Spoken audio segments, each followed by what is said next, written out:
नमस्कार मित्रों, मैं अवधेश कुमार विश्वकर्मा आज आप लोग को अपनी क्लास अवधेश कुमार विश्वकर्मा क्लासेज में स्वागत करता हूं। तो आइए शुरू करते हैं हम लोग आज BTC DElEd first semester Hindi, जिसमें आपका पहला अध्याय है ध्वनि का अध्ययन, जिसमें आप लोग का पहला हेडिंग है श्रवण कौशल का अर्थ। श्रवण शब्द श्रुत धातु से बना है, जिसका अर्थ है सुनने की क्रिया, ध्यानपूर्वक सुनना, अध्ययन करना, अधिगम करना। श्रवण कौशल को केवल ध्वनियों को सुनने तक ही सीमित नहीं कर सकते हैं, क्योंकि श्रवण कौशल किसी कथन को सुनना मात्र ही नहीं है, अपितु इसके अंतर्गत किसी बात को ध्यानपूर्वक सुनना और सुनी गई बातों पर चिंतन व मनन करने के बाद ही उस पर अपना मन स्थिर करना और अंत में उस कथन के अनुसार व्यवहार या आचरण करना। श्रवण का अंग्रेजी अर्थ है लिसनिंग। श्रवण को निष्पादन की प्रक्रिया भी कहते हैं। श्रवण कौशल का संबंध कान से होता है। श्रवण कौशल भाषा सीखने का यह पहला चरण है। वास्तव में श्रवण कौशल भाषा सीखने का प्रमुख एवं महत्वपूर्ण अंग है। इसके आधार पर ही हम अन्य कौशलों का विकास कर सकते हैं। भाषा कौशल 4 होते हैं, जिसमें आप लोग का पहला श्रवण कौशल, फिर बोलना, पढ़ना, लिखना।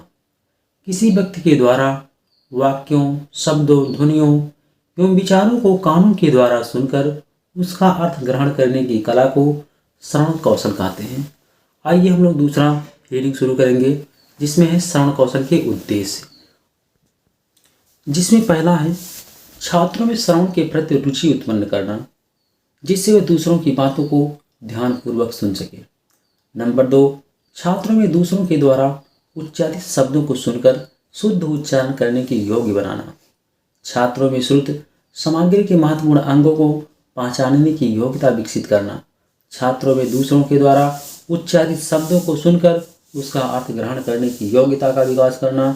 छात्रों में भाषा एवं साहित्य के प्रति रुचि उत्पन्न करना।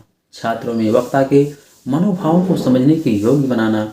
छात्रों में हम इन सभी श्रवण कौशल के उद्देश्य को छात्रों के अंदर विकसित करना है। जब हम लोग कहीं विद्यालय में प्राथमिक विद्यालय में पढ़ाने जाएंगे, उस समय की बात चल रही है इसमें।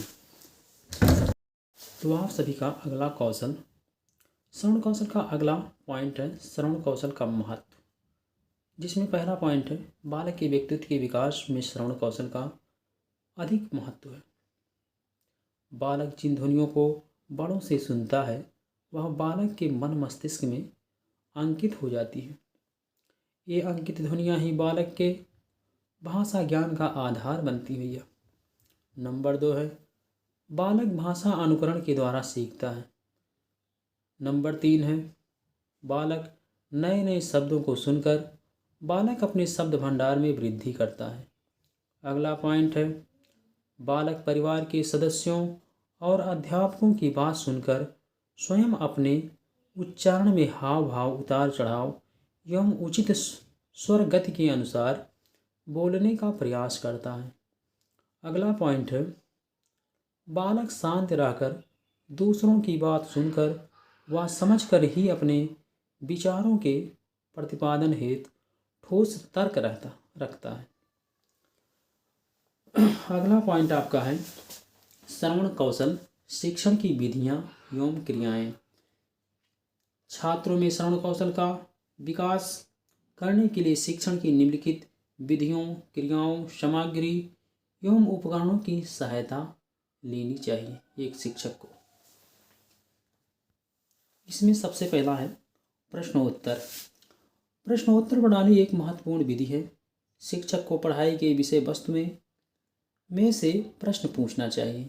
कक्षा में प्रश्न पूछने से यह पता चलता है कि छात्र विषय वस्तु को समझ रहा है या नहीं।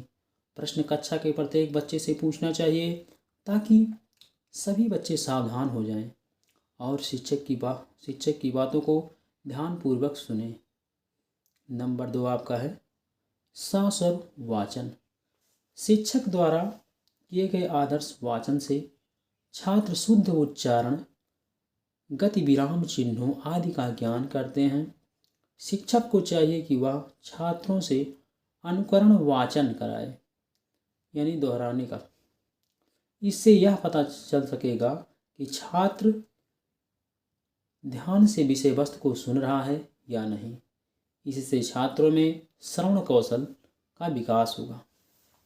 आप सभी का अगला पॉइंट है भाषण। इसमें हम लोग भाषण द्वारा बालकों में मौखिक भाषा का विकास किया जाता है, परंतु इसके द्वारा श्रवण कौशल का भी विकास किया जा सकता है। भाषण द्वारा बालक की श्रवणेंद्रियों का विकास किया जा सकता है।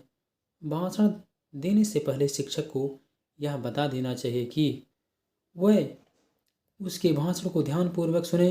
वह यानी कि बालक भाषण को ध्यानपूर्वक सुने, क्योंकि उसके बाद उनसे यानी कि बालकों से भाषण पर प्रश्न पूछे जाएंगे।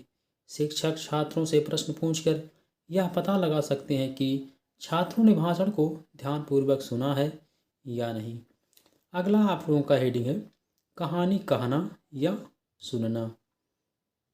बालकों को रोचक कथाएं, कहानियाँ जैसे परियों की कहानी, राजा रानी की तथा पशु पक्षियों की कहानी सुनानी चाहिए। इसके बाद उसी कहानी को बालकों से सुननी चाहिए। इससे यह पता चल जाएगा कि बालकों ने कहानी को सुना है या नहीं। अगला है आप लोगों का 5वां श्रुत लेख। इसमें शिक्षक किसी गद्यांश को बोलता है और छात्रों को उसी को लिखना होता है। जो बालक ध्यान से सुनेगा वही तो शुद्ध लिखेगा। इससे भी छात्रों में श्रवण कौशल का विकास किया जा सकता है। अगला है आप लोगों का वाद विवाद विधि। श्रवण कौशल का प्रशिक्षण देने के लिए वाद विवाद भी एक महत्वपूर्ण क्रिया है। वाद विवाद में छात्रों को हर बात को ध्यानपूर्वक सुनना होता है ताकि दूसरे पक्ष वालों का जवाब दे सकें, तर्क वितर्क कर सकें। ठीक है। अगला है आप लोगों का श्रव्य दृश्य सहायक सामग्री का प्रयोग। भाषा कौशल को विकसित करने तथा उच्चारण संबंधी दोषों को दूर करने के लिए gramophone, tape recorder, radio, TV तथा वीडियो की सहायता ली जा सकती है ताकि बच्चों का श्रव्य और दृश्य, श्रव्य यानी सुनना, दृश्य यानी देखना, इन कौशलों का विकास किया जा सके। अगला पॉइंट है आप लोगों का श्रवण कौशल में ध्यान देने योग्य बातें। श्रवण कौशल को विकसित करने के लिए इन बातों की तरफ ध्यान देना आवश्यक। बालक श्रवण में रुचि रखे। बालक में धैर्यपूर्वक सुनने की क्षमता होनी चाहिए। बालक में भाव ग्रहण करने की क्षमता होनी चाहिए। भाव ग्रहण यानी कि वो अर्थ को समझ पाए जो आप कह रहे हैं। बालक की श्रवणेंद्रियाँ ठीक हो। श्रवणेंद्रिया का अर्थ है कि उसका जो कान है यानी सुनने की क्षमता हो, सुन सके, बहरा ना हो। शिक्षक का उच्चारण शुद्ध होना चाहिए। जो शिक्षक बोले उसका उच्चारण जो हो शुद्ध होना चाहिए, नहीं बोले कुछ बच्चा समझे कुछ। पार्ट 2 में हम सब ध्वनि का अर्थ, ध्वनियों का वर्गीकरण, स्वर कितने होते हैं और कितने प्रकार के, व्यंजन, इसके बाद साथ में इससे बनने वाले सभी प्रकार के प्रश्नों की भी प्रश्नोत्तरी भी हम लोग करेंगे। अगर आप सभी को इस सेशन अच्छा लगा तो लाइक और सब्सक्राइब करें। अगर आप सभी लोगों का प्यार मिलेगा तो भी, नहीं मिलेगा तो भी क्लास चलेगा। जय हिंद, जय भारत।